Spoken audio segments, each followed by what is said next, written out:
Hey there guys, welcome back to my YouTube channel. So let's make this amazing slide in PowerPoint. So let's begin. The first thing you have to do is open up a blank slide and go to format background and insert a picture by pressing picture texture fill.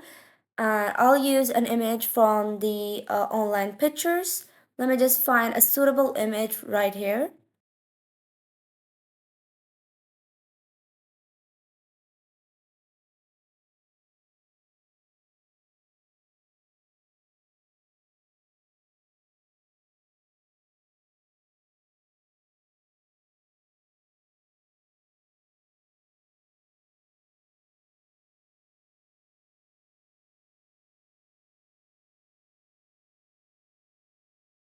I'll just use this image, close the format background and go to insert tab and shapes and insert this rhombus shape.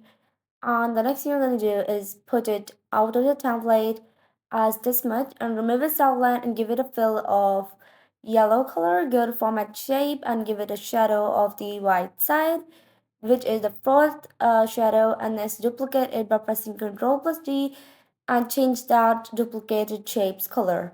Next, what you have to do is select both of them and make them more bended. Here you go. The next thing you're going to do is just insert a triangle like this.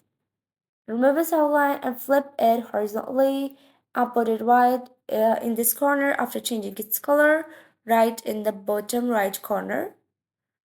And decrease its width. Next, insert a triangle like this and put it right here. Make it all like bent.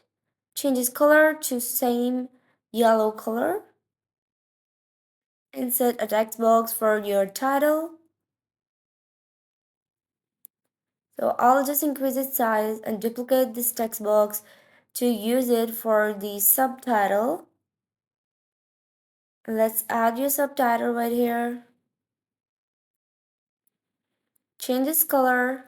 I'll use yellow and bold it and use a bold font for it. Go to format shape, text options and give it a shadow. And the shadow I'm gonna use is the second shadow. Increase its distance and you have to paste your text right here. Next, what want to do is cut out this unwanted shape that is out of the template. So I'll just insert a rectangle, select the shape and then the rectangle, and then subtract it. Next, I'm gonna do the same for the other shape. So this is the final result, and if you like this video, be sure to subscribe to my YouTube channel and hit the bell icon.